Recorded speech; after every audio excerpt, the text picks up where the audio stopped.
morning. Good morning. How the devil are you doing this fine day? I want to say a very quick good morning to Dennis or Denise Alp97 over on Instagram. Just said hi. Hi back to you. Good morning. Good morning to Gary Muirhead, who was here at, where was it? 12:09 a.m. What does this look like at 12:09? I've never seen it. I'm tucked up in bed at that point. But good morning to you, Gary. Who else do we have? And then Gary came back at a more reasonable time, 10 o'clock this morning. Mark Whiting is in the house as well. Morning, Mark. How are you doing, my friend? Good of you to be here. Loads and loads to get through, but I need to digress very, very quickly. Lots of stuff I want to catch up on, basically from from the news. Basically, did anyone watch? Let me just say good morning to Jim Turner, who's just arrived. Morning, Jim. Did anyone watch all of Cory Booker's filibuster speech yesterday? Anybody? 25 hours and 5 minutes he stood on his feet basically to tear Donald Trump a new one. 25 hours. I don't know the rules in America, but it would be much, much easier if they just made him president today. Better for everybody as well. Some sad news today. Two lots of sad news, actually. And one has kind of overshadowed the other. I'll do the first one because, being a Brit, I remember it well. Does anyone remember PC Trevor Locke, rather? He was the police officer that was at the heart of the Iranian embassy siege back in the 70s. He has sadly passed away, aged 85. Brave, dignified, and an all-round good egg. Yeah, sad news. 85, decent innings, but yeah. And as I say, his passing will be overshadowed by the passing of Val Kilmer, the actor, obviously. I'm going to say something about Val Kilmer in just a second, but I thought for those of you of a certain age and those that don't actually remember, let me just get that off the screen. That those that don't remember just how good Val Kilmer was. This is a 1 minute clip from the movie Tombstone. Boy, Ed Bailey, you look like you're just about ready to burst. Come on, show. Well, I suppose I'm deranged, but I guess I'll just have to call. Cover your ears, darling. Isn't that a daisy? Well, you son of a bitch. Hey, Billy, just settle down. Shut up. Take your money and get out. Because I'm tired of listening to your mouth. Why, Aunt Bailey. We cross? Them guns don't scare me. Without them guns, you ain't nothing but a skinny lunger. Ed, what an ugly thing to say. Our poor ugliness. Does this mean we're not friends anymore? You know, Ed, if I thought you weren't my friend, I just don't think I could bear it. I was always raised to believe that the likes of Al Pacino and Robert De Niro were the great movie actors of our time. It's true, they have appeared in many of my favourite movies, but here's the thing. Almost without exception, Robert De Niro plays Robert De Niro. Al Pacino plays Al Pacino. Sean Connery only ever played Sean Connery. In that movie, in Tombstone, Val Kilmer was completely lost in the role. Facially, yes, it looked like the bloke out of Top Gun, but the accent, the mannerisms, everything utterly unique. I think there have been better movies. There may have been better actors, but that was an absolute masterclass. I think he's going to be a sad loss. I don't know if anybody else picked up on this. Obviously, he's been suffering. I think it's throat cancer. I think he died of pneumonia, according to the early reports. But he actually had throat cancer for quite some time. Which, if you saw the reboot of Top Gun, you'll notice he was wearing a cravat most of the time to cover up, I'm guessing, a scar on his throat. But while COVID was raging, apparently he had dated Cher, the singery woman, back in the 80s. And when he was taken ill during COVID, she actually moved him into her home. So top work, Cher. Not a fan of your music. Quite like some of your outfits, but yeah, top work to share. Let's have a look. Mick has just joined us as well. Morning, Mick. He says, BT working downstairs. Some idiot pulled the inlet box off the wall last night. So if I vanish, then BT cut me off. I take it that's not a confession. Somebody else actually pulled the inlet box off the wall. I'm assuming that's the case. Anyway, loads and loads to get through today. So let me roll the intro, post the question of the day, and get this show on the road, shall we?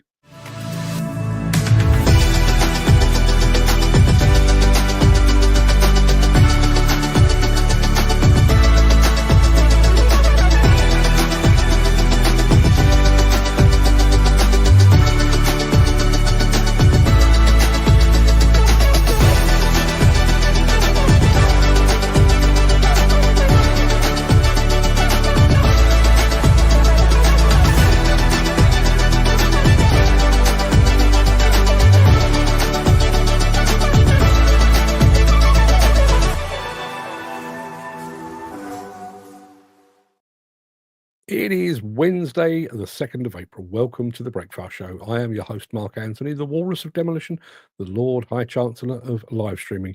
In today's show, we've got a pre-Bauma sneak peek at a new Wacker Neuson wheel loader. We've got a special delivery from LiuGong, and we've also got a battle of the Bauma beast between Komatsu and Liebherr. I'm kind of hoping that you're going to choose between the two. Plus, in my morning monologue today, excuse me, that's better. In my morning monologue today, is it time to pull the cord? Oh, it'll make sense when we get there, I promise. Before we get to all that, we do have the small matter of today's mystery machine to decipher. I can tell you we're one match in. Dan Cullen is currently in the lead. Not seen him in the chat yet, so let me roll this and hope he turns up in time to take part.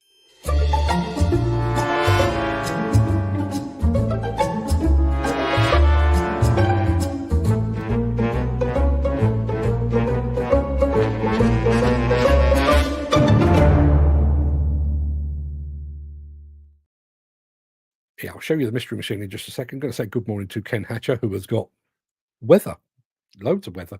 Jim Turner says the casting on Tombstone is a masterclass in the importance of getting the right people for the job. Yeah, obviously Val Kilmer, Kurt Russell in the lead role, Sam Elliott being Sam Elliott, the deepest voice in the and the most manly voice in the history of the universe. Absolutely fantastic in it. And I listen, I've watched Tombstone a lot. I've even watched making ofs, and apparently I can't remember the name of the guy that started out as a director, but there were fallings out and things went awry. And by all accounts, and this is according to Val Kilmer, the film was basically pulled together by Kurt Russell. He was the star of the film, but apparently he did a lot of the directing and the editing as well afterwards. So yeah, Kurt Russell, and he gets to spend his life with Goldie Hawn. Not a bad gig, right? Mystery Machine. It looks like this. There we are. Now I can tell you once again, I've been out with the spray can and I have changed the color. So don't be fooled by that. Orange, burnt orange, maybe. Yeah, but don't be fooled by that. Gary Muirhead, I mean, just take that out of the way. I'll come back to that in a sec. Gary Muirhead says things are really hotting up at Bauma. My friends on the steerage stand sent me some sneak peeks of the stand. It looks absolutely amazing. Yeah, I've had a very quick look. There's a couple of webcams up for, well, one for the Liebherr stand, one for the overall look as well. Looks amazing. Yeah, I mean, it always is. It's not going to take me by surprise at all, but I'm ready now. None of my clothes are ready. None of my batteries are charged. None of the tech is in the bag. But personally, physically, mentally, spiritually, maybe, I am ready. Absolutely raring to go. Ken Hatcher, first off the mark with our mystery machine, reckons it could be a JCB dumper. It is not a JCB dumper. Let me show you a little bit more. Let's get Ken out of the way so you can see it all. There you are. Does that help? We've just been joined over on Instagram by somebody going by the name of Nosferatu. Shouldn't you be like, it's daytime? Should you not? Just saying. Okay, let's crack on, shall we? Yeah, we're going to be right back after. Oh yeah, we need to remind you of the question of the day. Have I posted the question of the day? I'm not sure I have. Let me do that now. There we are. There's the button for that. This is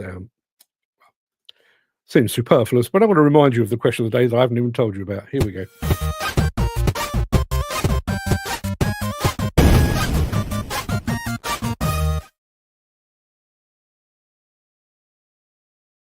Yeah, our question of the day today comes once again from our resident quizmaster, Mr. Gary Muirhead. And his question is this: is your job or your career an important part of your identity? And if not, what is? I think this is a tough one. I always say that I just refuse to be identified by the job I do. I'd much rather be known as a husband, father, grandfather, dog lover, fisherman, West Ham supporter. But the fact is, most of the people that know me either as that bloke who writes a bit or that twat in the hat. What I do find interesting, and I don't know if you've had this, I've not done one for a good few years now, but after I'd been away from school for about 20, 25 years, I did a school reunion. Met up with a load of the boys and girls that I went to school with. We spent 4, 5, maybe more hours together. No one asked. No one asked what I did for a living because no one cared. Doesn't matter. It really doesn't matter. didn't care about where I lived or the size of my house. Asked if I was married, asked if I had children or anything like that, but nobody gave a monkeys about this superfluous nonsense. Anyway, Mystery Machine. That's what we're looking at. That's what we would like to identify. There's a little bit more. As I say, do not be fooled by the colour, because I have changed it. And keep the answers coming through on the question of the day. Is your career or your job an important part of your identity? Yes, no, and if no, what is? We'll be back after this with a sneak peek of something that Wacker Neuson have up their sleeve for Bauma.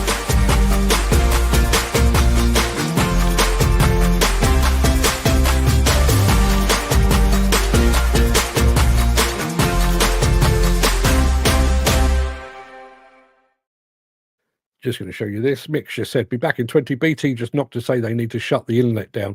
Well, okay, Mick, you go and take care of that. We'll get out the dancing girls and the free money, and we'll see you when you come back. Yes, this is only a quick one. This only about 30 seconds, I think.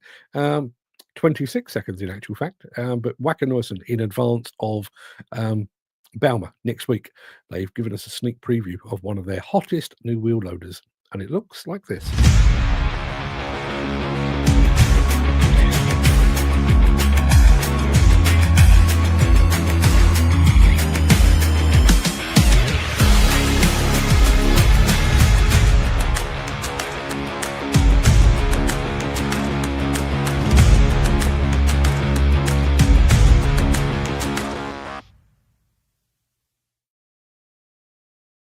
Yeah, I know us Brits aren't much on the old compact wheel loaders, and I've never understood why.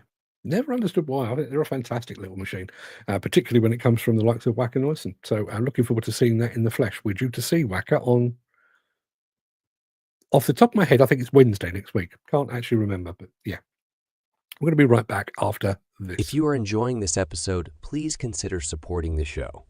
You can leave us a tip at buymeacoffee.com/demolition news. I think at this point, we've all become very familiar with the notion of Japanese manufactured machines just arriving on our doorstep.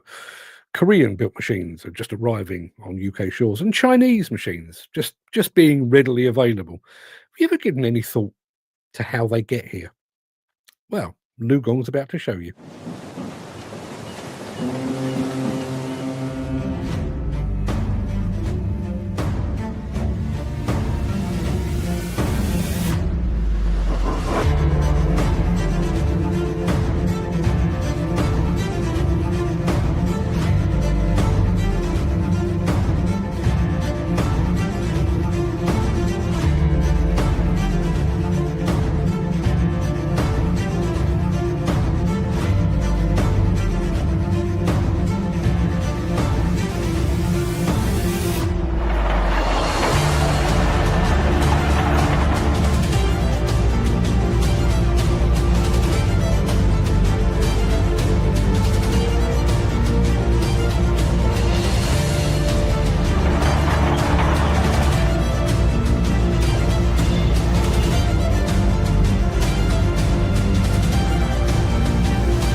It's an interesting thought, isn't it? You drive 20 minutes, half an hour to get to work. The machine you're about to operate may well have travelled halfway around the world. Yeah. Andrew Matthews just said, Kane Hatcher, do you mean JCB dump? And then he's got some little poo emojis. We have no time for anti-JCB sentiment on this show, but morning, Andrew. Good of you to join us. Jim Turner says, question of the day. Is your job part or a key part of your identity? And he says, yes, I suppose it does. Not because it's my job, it's because it's my way of life. If I had £1 million, didn't need to go to work, I'd still be operating machines on a daily basis. So that's why it's part of my identity. Fair play. Fair play. What is that expression? If you can do something you love, you never work a day in your life, or words to that effect. Gary Muirhead, answering his own question here, says, yes, I'm proud to say I'm a plant operator in a fantastic industry, and I'm not ashamed to say so. No one should ever be. No, I totally agree. Totally agree. Totally agree. Why should you be ashamed for working to put food on your table? No, not a bit of it. Alex Latham has just joined us, as has Jonathan Duras. Jonathan, haven't seen you for a while. Alex, saw you about a week ago. Welcome back, gentlemen. Good of you to be here. Gary Muirhead says, I hope that ship is not heading for the USA. Mr. Trump will want his taxes. Yeah, how long's that going to last? Steve Williamson just popped up over on Instagram. How long are those tariffs going to last before the American people go, hang on a minute, you've just made everything more expensive? Yeah. Ken Hatcher just spilled his yogurt. Oh, dear.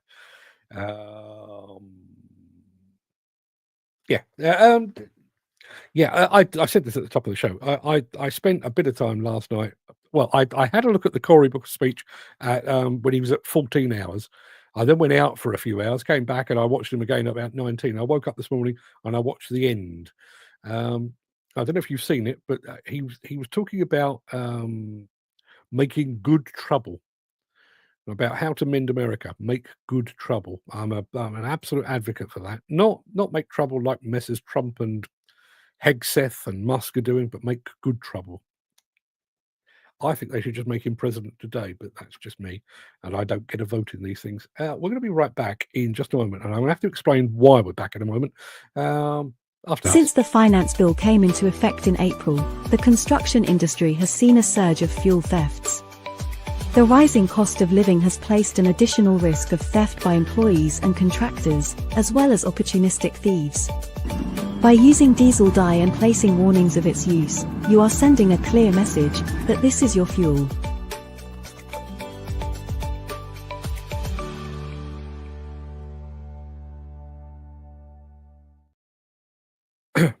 Bauma next week is going to attract more than 1,000 different exhibitors.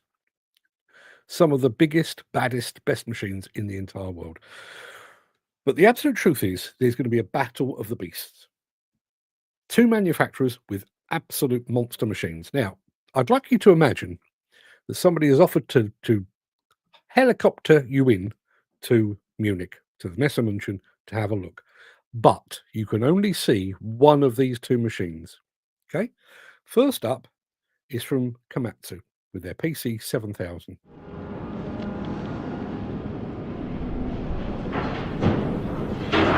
We build machines that not only meet today's society's needs, but also anticipate the demands of tomorrow.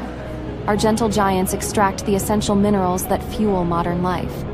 As pioneers in electrification, we are committed to mining these minerals with less emissions, without compromising on performance, cost, or mobility. Here in Canada, an electric PC 7000 can save up to 79% emissions from well to wheel compared to a diesel machine. Under optimal conditions, emissions can even be reduced by 95%. And still, the machine is as mobile as its diesel version. The automatic cable drum allows the machine to maneuver flexibly without manual handling of the cable. Stairways and emergency exits on the left, right, and out of the engine house ensure state-of-the-art safety measures with optimized comfort. ComVision, together with the ComTrax Plus upgrade in the operator's cabin, and the new Komatsu controller-based electrical system, reduce downtime, enhance machine capabilities, and maximize product life. Whether as a backhoe or face shovel, the 38 cubic meter bucket is optimized to load all trucks from 200 to 320 short tons, and that in just 3 to 5 passes. Under optimal conditions, this allows for an actual production of more than 6,000 metric tons per hour. Our electric machines are not only heavily competitive, but also minimize costs. Compared to a diesel unit, the TCO of a PC 7000-11 electric is up to 50% cheaper. Purchase price, service labor, lubricants, and spare parts are significantly lower. Power consumption costs can even be reduced by up to 73%. This way, our gentle giants continue to drive sustainable mining, today and in the future, to enable modern-day society. Creating value together.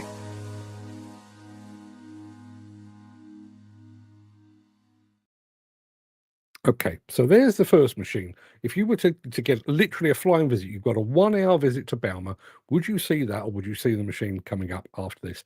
3 days to go, says Steve Williamson. 3 days to go till you travel, I guess.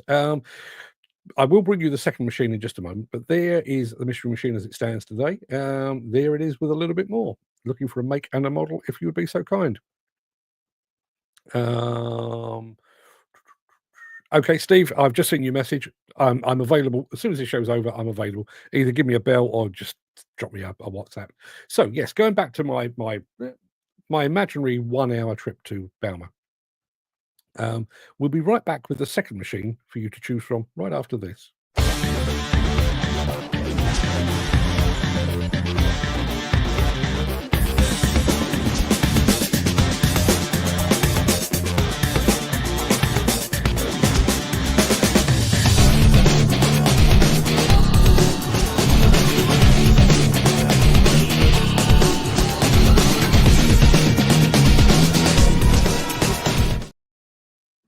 Just to recap for anybody that's joined us a bit late, imagine you've got a 1 hour trip to Bauma and you could have either go and spend some time with that PC 7000-11 electric excavator or with the machine I'm about to show you. And interestingly, just as a small aside, isn't it interesting that two of the biggest machines there are also electric? Here's the second one for you to choose from. My name is Derek Albin. I am a general manager for sales at Liebherr Mining Equipment Company, where we build the off-highway truck.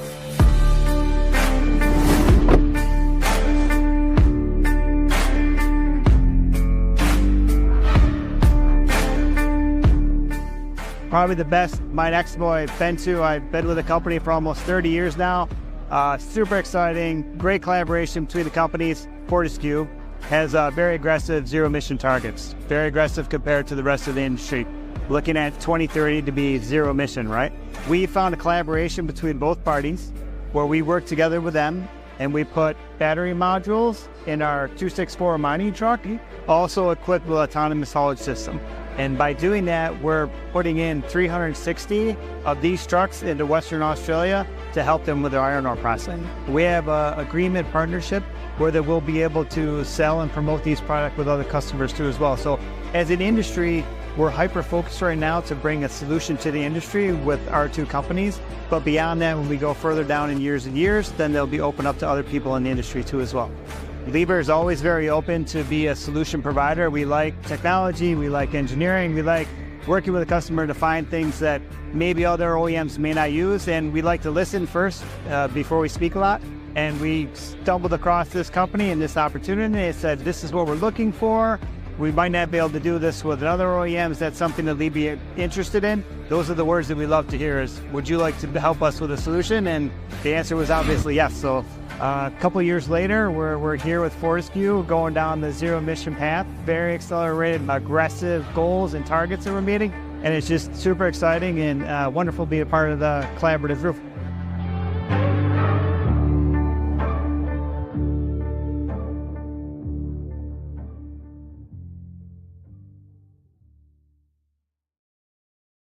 So yeah, what are you choosing? The big Komatsu excavator or the big Liebherr truck? Dan Cullen says, wow, that's a nice truck. And I think Ken Hatter is saying the second one. I've seen them both. Well, I've not seen the electric PC 7000. I've seen the diesel version, which is an extraordinary piece of kit. I've also seen that T264. I was behind the camera when that one was being filmed. So I've seen them both. I couldn't choose. The notion of going to Bauma and not seeing the Liebherr stand feels very, very strange to me, because it is kind of the central point. But that PC 7000, trust me, I was saying this, as you know, I was late on, was it Monday? I was late for the show because I was speaking to the guys at Komatsu. And there's a weird thing. Steve Williamson, who is watching over on Instagram, will back me up on this. The Komatsu stand is always busy, because lots of machines, lots of big machines. But I think it's every hour on the hour they do like a demonstration. There's a lady on the microphone talks you through all the machines, and it's like, if you get a bag of chips out when you're at the coast and seagulls just appear from nowhere, that's the Komatsu stand. As soon as that lady gets on the microphone, everyone is there.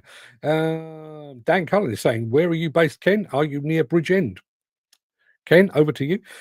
Jonathan Duras says they both look good. I believe the PC 7000 will be a backhoe at this year's event. I think you're right. I think you absolutely are right. Dan Cullen saying too big for a quarry. Yeah, it's definitely a mining machine. Chris Ford, we've got another guest on our mystery machine, and I think this is probably the first time that Dan's seen this. There is our mystery machine. He reckons it could be a CRX 925. It is not one of those. Let me show you a smidgen more. We take that away. Again, do not be fooled by the colour, because I've done that. Steve Williamson just says you can't go to Bauma and not see the Liebherr stand. It's more or less half the size of Bauma. It is that big. It really is. Yeah. And they all, I don't know, I'm assuming they've got the same thing again, but they have 3 big machines: material handler, big excavator, big truck along the front. It's a kid in a candy store. It's absolutely kid in a candy store time. Let's have a look. We got anything else? Yes, we have got other things. Well, we've been speaking about Bauma. We're going to be back with one of our final missions to Munich after this.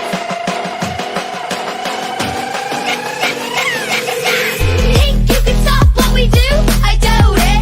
We've got the energy, we'll tell you all about it. Yeah, one of the interesting things with Bauma is the way that they actually lay out the site. So obviously, Liebherr has got a big space, Hitachi got a big space, Komatsu got a big space, Caterpillar mainly tucked into a hole, but a huge hole, loads of machines. But there's one area that I always find really interesting. There's a little, not that little, there's an area that is given over to attachments, and all of the key attachments are there. Trevi Beni, Mantovani Beni, Italmec, Rotar, Akada, all of the major attachment manufacturers. And this lot will be there too.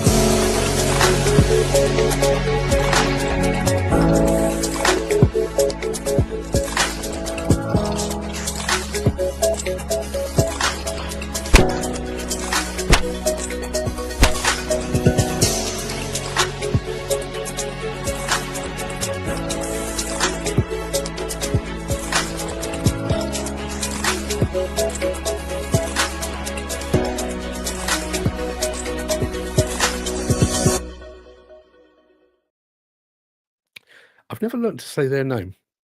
I always pronounce them Promove, but bearing in mind they're Italian, it could be Promove or something like that. Guesses on Mystery Machine. We've had a few more. Steve Williamson over on Instagram reckons it could be an AS900 Mechalac telescopic. It's not. Dan Cullen reckons it could be a Liebherr L556. He also reckons it's a JCB 409. It's none of those. Here's a little bit more. Doesn't really help, does it? But yeah, keep the guesses coming. While you're doing that, I do want to say a very quick thank you to the fine folks at MB Crusher for sponsoring this portion of the show.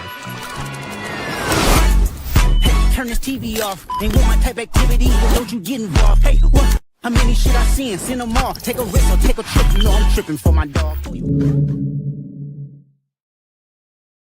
Yep, no further guesses on the Mystery Machine, which means I have 3 points. Dan, we are back where we were last month, head to head. And we all know how that turned out. Let me show you exactly what our Mystery Machine is. There you are. I told you it's in the wrong colour.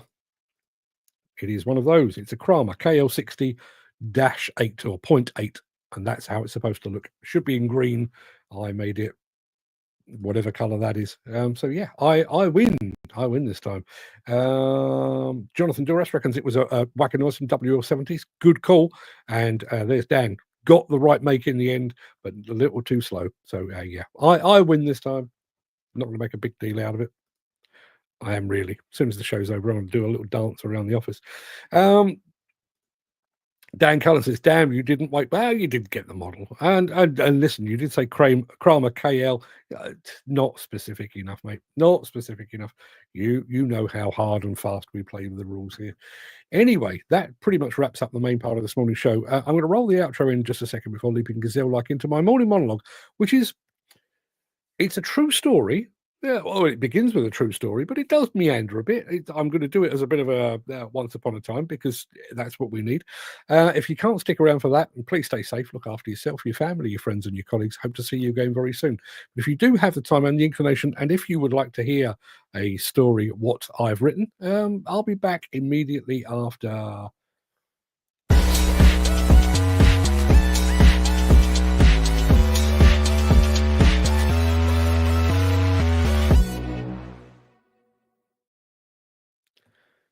I'd like to tell you a story.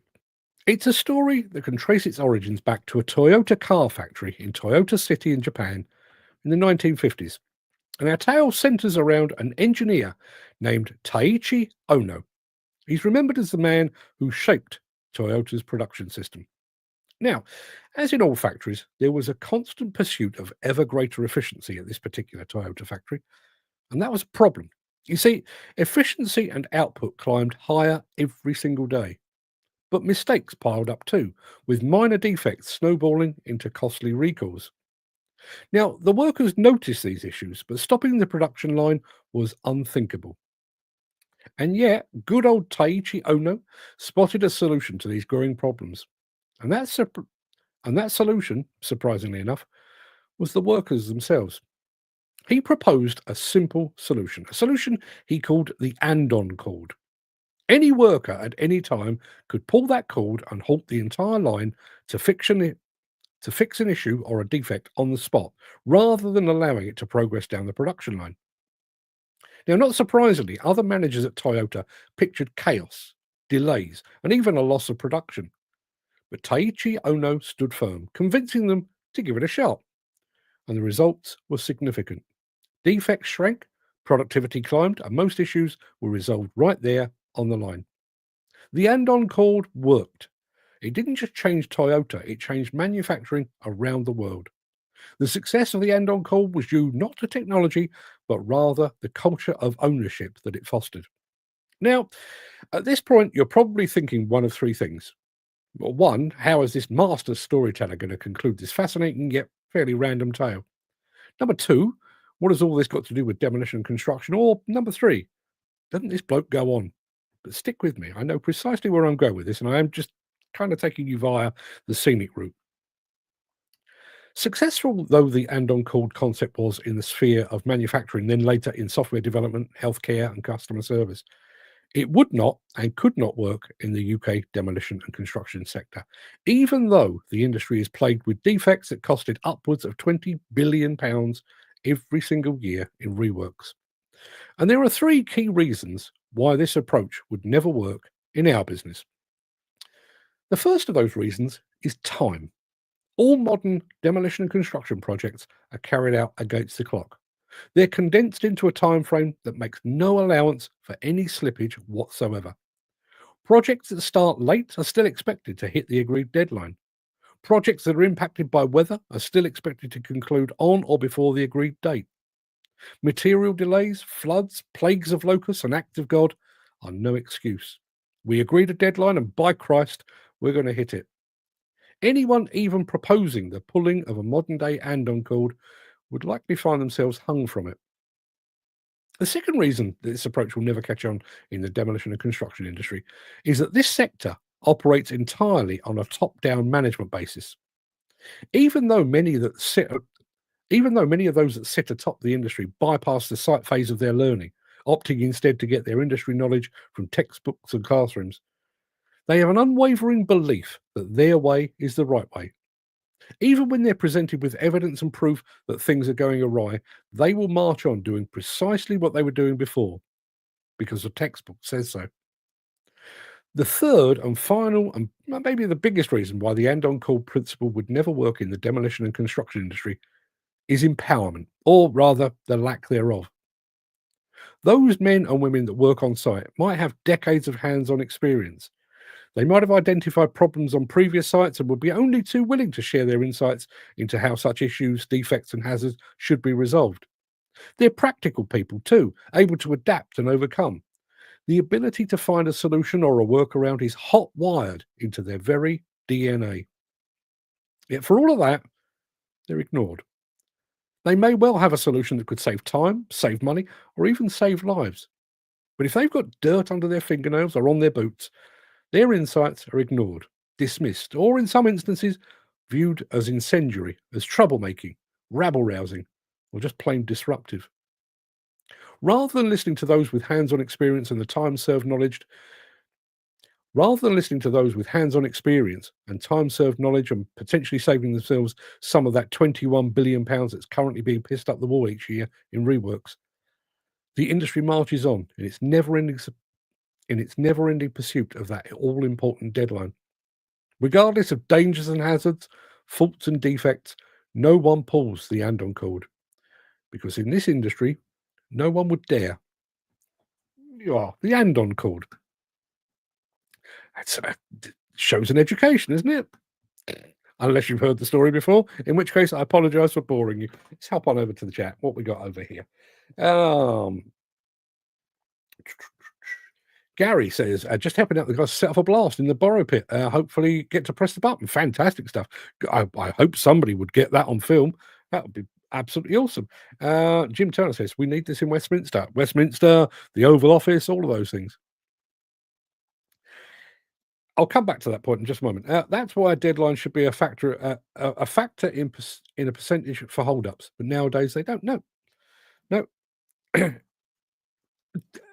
Even when there's not hold-ups, and I see this most often in demolition circles. How long does this demolition project take? It will take 2 months. Fine. Okay. We've agreed. We signed the dotted line. You've got the job. Can you start next Monday? Well, we'd rather you'd have told us a bit ahead of time, but yeah, we'll start on Monday. Yeah, and by the way, any chance you could do it in 6 weeks? Happens all the time. Happens all the time. And we need this in Westminster. Yeah. One of the things that Westminster is a good example. One of the things that really struck me about that story of the andon cord is the people that are experiencing the problems should be the people raising the red flag. So in manufacturing circles, if you're on a production line and you're starting to see faulty welds or whatever it might be coming down the line, pull the cord, stop. Well, wait, there's something wrong. Imagine me doing this with a Japanese accent. There's something wrong. Something needs to be fixed, because otherwise we're going to have to do all this again. The same applies with politics, with Westminster, as you've absolutely said there, Jim. Rishi Sunak, Theresa May, Liz Truss in the small window of reign that she had, Boris Johnson, and now Keir Starmer make these decisions and make these pronouncements in complete and utter isolation from what the real world looks like. They thinking about America as an example. We're going to do away with Medicaid because it's a rip-off. Elon Musk or Donald Trump can say that, and if you just look at the words, we're doing away with it because it's costing too much money and most of it is a rip-off. It's a Ponzi scheme, as they put it. You look at that and you think, oh, okay, yeah, well, they're clearly some very clever people, although I don't actually believe Donald Trump is intelligent at all. But yeah, okay, I will bow to your superior knowledge. And now go and ask somebody that relies upon something like Medicaid to pay their health bills, and ask them what the impact of that loss will be. Exactly the same as, we're doing away with most of the UK heating allowance. It's costing too much money, blah, blah, blah, blah.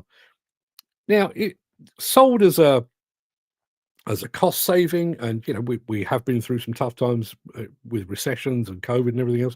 Sold on that basis, you think, well, I don't like it. I'd like old people to be warm during the winter, but I can kind of see it. Then go and speak to an old person. Say, how are you getting on without your heating allowance? I'm either going to eat or I'm going to fucking freeze to death. There's the truth of the matter. Andon cord. Somebody needs to pull it. Let's say good morning to Mark Sirek. I apologise, but morning, Mark. Thank you for joining us over on Instagram. Jim Turner says, piss poor management means jobs constantly slip behind. Then the shit hits the fan and impossible deadlines get rolled out. If the job was managed efficiently from start to finish, there wouldn't be a problem. What I don't understand, Nakarima Demolition just joined us over on Instagram as well. Good morning to you guys. One of the things that I don't understand is this kind of one-size-fits-all deadline thing. If a friend of mine works, well, he's just retired, but up until fairly recently, he was working for Sky TV. He was one of the team that built the BBC iPlayer software system. Really smart guy, a West Ham supporter, and yet still a smart guy, bizarrely. He was involved in, as I say, in the BBC iPlayer. And the way that worked, and the way that all of these tech electronic projects, it's not, here's a project. How do you eat an elephant? A bite at a time. So a project like rolling out of the BBC iPlayer or some upgrade to the Sky TV system is taken in chunks, tiny little chunks. So if there is a problem in this chunk and that causes a delay, it doesn't necessarily cause a delay in the next chunk. We resolve that, but while we're resolving that, over here, something else is happening. Not here. Because of the way that we phase and sequence demolition and construction projects, if the heavens open and you can't move dump trucks, particularly ADTs, you can't move those around, that has a knock-on effect to the next stage. Let's say a road. You can't get in and you can't start to lay the road because you can't. Listen, I'm preaching to converted. If you sequenced it properly, and I go back to this, and I say this all the time because, and I'm slightly bored with saying it myself. When we bought our one of our previous houses off plan, ours was the first in the road, and they started building at this end of the road, and they gradually worked their way that way. What they had failed to recognise, or what they'd failed to address, was the fact that the equipment that they were using was. Imagine my house is the first one at this end of the road, but all the equipment was over here, and all the work had to be done over here.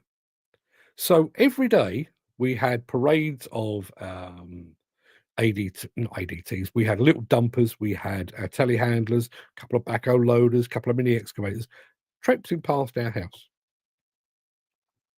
As that project progressed, we then had, when the house next door to us was built, they had plasterers, painters, decorators, landscapers in there, and still the equipment had to pass by them. So in other words, they'd sequenced it in a way to cause maximum disruption and also maximum exposure to danger. If they'd started the house at the other end, i.e. where the plant was, and then worked away from the plant wouldn't have been anywhere near the people. But no, that's not the way we do things. Steve Williamson just said, have you watched Toxic Town on Netflix? My wife watched it, Steve. It was kind of going on in the background. I mean, I vaguely remember the case. It's about contamination. Was it? I'm trying to remember. It's Telford, was it? I think it was Telford. From a former industrial works and children being sick and stuff like that. I haven't, as I say, it was on. I've got to be honest, I don't really watch TV that much. I'm usually tuned into something on YouTube or something like that. But I was aware of it, and yeah, it's supposed to be very good. Much the same as Adolescence. I kind of watched the first episode. I largely watched the second, entirely watched the third, bailed out on the fourth. It all passes me by. I'm trying to have a very quick look. See, let me have a look here. What do we got? Just something going on over here. Oh dear, oh dear.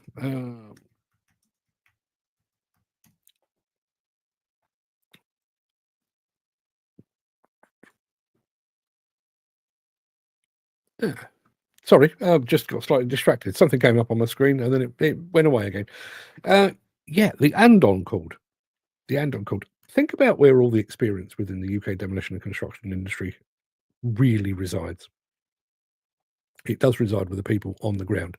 And we've discussed this before. If you are a site supervisor, site manager, project manager, by and large, a lot of your time is spent typing on a keyboard, sending messages back to the head office, assuming you're not actually at the head office. And even if you're on site, you're tucked away in a site cabin, you've not got your finger on the pulse. You're not seeing the issues that are arising. You're not seeing the defects and the faults and the hazards and the dangers and that kind of thing. The people that are seeing that is the people on the ground. I think this was an example that Steve Williamson gave some months ago, but it's one of those images that's stuck in my head. Steve, if it wasn't you, forgive me, I've misremembered. But he was telling a story about being on a site where a manhole cover had been removed, and it was just sat on the ground with an open hole, basically waiting for somebody to fall down it. The way that we've set up the top-down management of the industry now is you kind of wait for a site supervisor or a site manager to come along and go, there appears to be a hole in the ground. Somebody come along and fix this. By the time they've seen that, A, somebody could have already fallen down it, but B, a lot of other people would have already spotted that. Surely the best way to address a problem like that is to, oh, hang on, fellas, stop the dump trucks, stop the excavators, stop the telehandlers, just hang on a sec, pop the manhole cover back in, all right, crack on. But no, that's not the way we do things. We basically wait to... I mentioned the term empowerment, and we have removed that almost entirely, to the point Dan Cullen is a good example of this. You know, Dan can be quite outspoken at times. Dan will call a spade a spade. He'll be doing a job, and he's quite happy to say to the governor on the site, you know, we're doing this wrong, right? You know, there's a better way. Now, in some industries, going back to our friend Taichi Odon, Taichi Ono, that's the fella. He would have welcomed that and said, you got a point. Yeah, you got a point. Maybe we need to integrate that. Or maybe we look at, yeah, okay, yeah, I see your point. Demolition construction. Troublemaker, rabble-rouser, don't have anything to do with him. In fact, let's make his life as uncomfortable as we possibly can, so that he buggers off and gets a job somewhere else. We've stripped away. The bizarre thing is, we've stripped away empowerment from the very people that know what the fuck they're doing. How does that make any sense at all? Mark Fitz just said exactly. And somebody else, JG58, out of sight, out of mind till someone gets hurt. Yeah. Look at it from a demolition point of view. I'll come back to you in a second, Jim. I can see you've typed a message there. Thinking about it from a demolition point of view, let's say you've got a high reach excavator. Your high reach operator is looking at a thing, and actually that's looking a wee bit unstable. What is the right thing to do in that instance? Is it to wait for a site supervisor to go, hey, hang on, problems? Or does the high reach operator say, stop, Houston, we have a problem, let's have a chat, let's see how we're going to resolve this? And it might mean a case of, taking a load of other machines, a load of other people out of harm's way while that issue is dealt with. You might lose half an hour, you might lose an hour. Better that than losing a person, surely. Action Demolition just joined us over on Instagram as well. Instagram, very busy this morning. Good to see. Jim Turner, let's go back to Jim.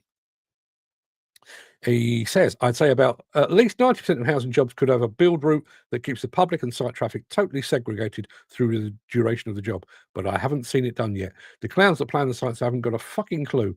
And that's because most of them have never actually worked on a site. You're absolutely right. There's a thumbs up from Mark Fitz. Do you know, you've just reminded me of a thing there. I was talking about the people working on the site.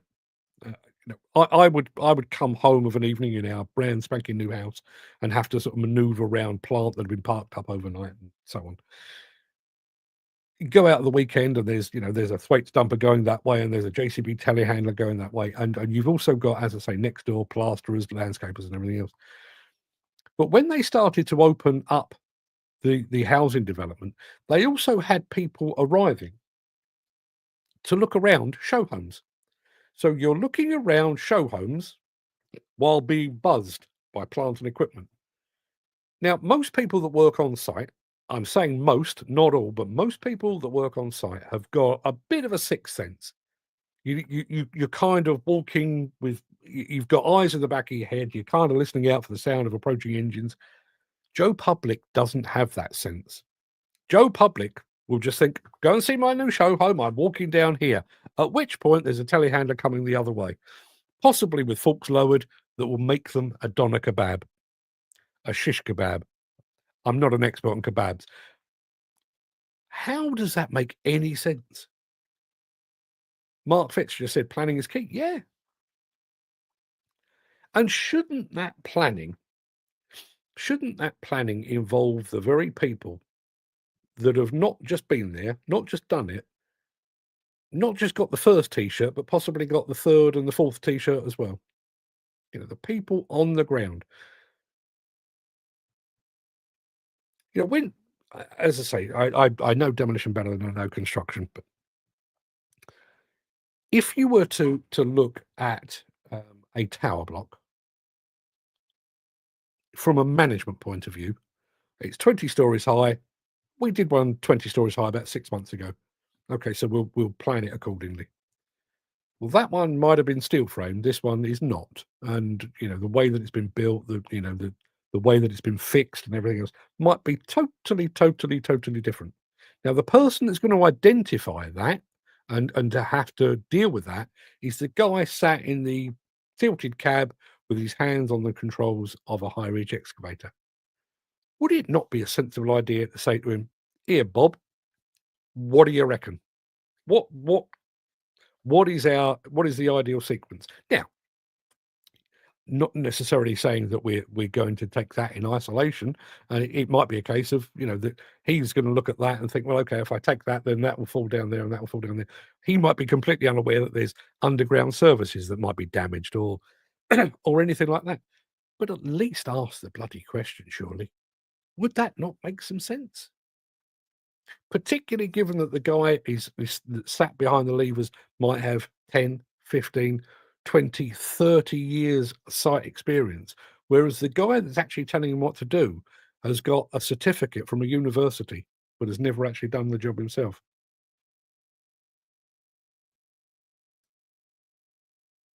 As a slight detour, Steve Williamson just said, by the way, ChatGPT is awesome, especially for me. Yeah, it is.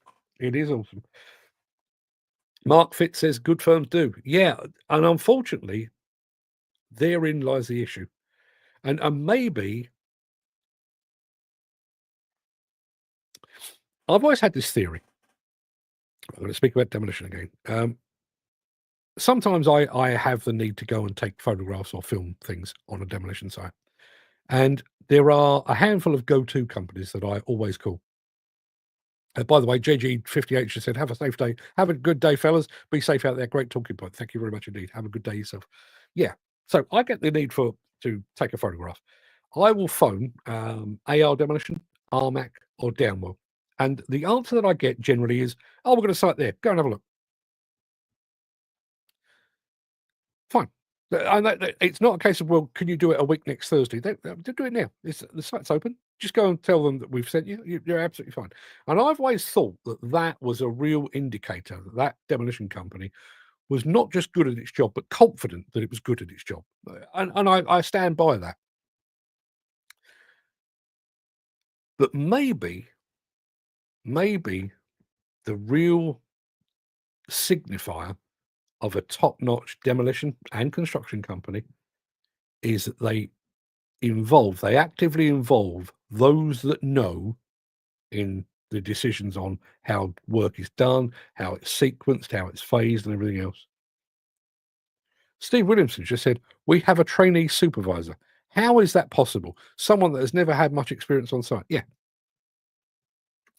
I've told you this story before. I'll tell it again. I wouldn't say I'm necessarily proud of it, but it's absolutely true. When we brought home my first daughter, me and the missus, Georgia, she's in her 30s now, but so we brought her home. There we are, delighted parents, proud parents. A couple of days later, in comes the midwife that had been allotted to us. And she basically started, even her tone, mother should do this and mother should do that and baby should do this and baby should do that. And I've got to be honest, she got my goat. Pretty short order, she got my goat. And I tolerated it because, you need the aid of a midwife, apparently. But after about 10 minutes, do you know what? I can't take this any longer. So I said, excuse me, but how many children have you got? And she went, oh, none. Time for you to leave then, love, isn't it? How are you going to sit there and tell somebody what to do if you've never done it yourself? which then opens a whole other can of worms, by the way. How do you train the trainers? You know, there are training companies now in demolition and construction, and the trainers have never done the job. They've read the textbook. They you know, they've got the rules and the regulations, but they've never done it. How on earth? How on earth? Imagine me. I can't speak French much beyond saying good morning and good night. Becoming a French teacher. You'd laugh at me. Laughable. And yet, you know, I've been to France a dozen times. Well, way more than a dozen times actually. But I'm not a French speaker. I can't do the job. So why give it to me? Jim Turner says, I pull on a sorry, I am still here. I'm just back here. There you are. I put on a fresh site, get inducted, look at the plan and find out the build route. Then I question it, tell the management where they're about to go wrong.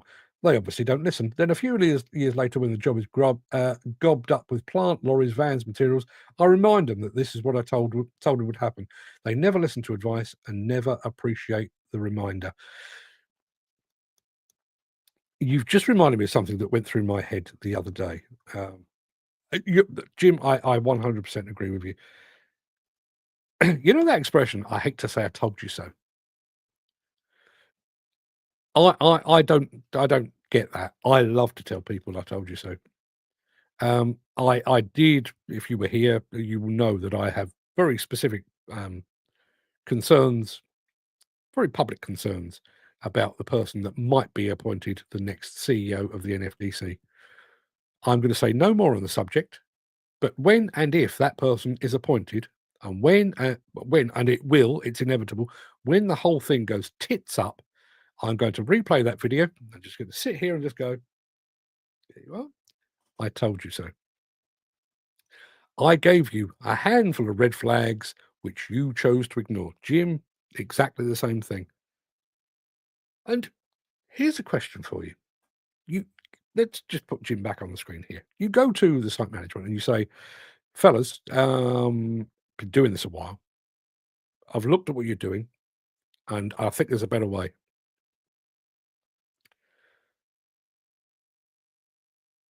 And somebody with little or no experience is going to say to you, well, Mr. Turner, you and your beard, get in your digger and mind your own business, because we've got it figured out. Really? Really? I'm not going to, at this point, I usually do football analogies. I'm going to do a fishing analogy now. You take somebody that's never been fishing, put them by the side of a river or a canal or a lake and say, there you go, there's fish in there, knock yourself out. And they're having a go. They don't really know what they're doing. They're having a go. And then someone that has been fishing that particular stretch of water for 10, 20, 50 years comes along and says, excuse me, fella, don't like to interrupt, but what you need to do here is this. You probably want to be using bronze maggots. You want this particular float. You want to be fishing that far out. Would you say, excuse me, fella, mind your own business, I'm fishing here? Or would you go, cheers, pal? Cheers, that might actually help me catch some fish. Would you not? I've been fishing for 55 years. I know my way around fishing tackle. I know what does what. I know what goes where and everything else. But if I go to a completely new stretch of water that I've never fished before, generally I'll go to a local fishing tackle shop and say, what do you reckon? What's the thing there? If not, go and find another fisherman that's already there and bend his ear. Excuse me, mate, never fished here before. What do you reckon? And they'll tell you. Jim Turner, he'll tell you.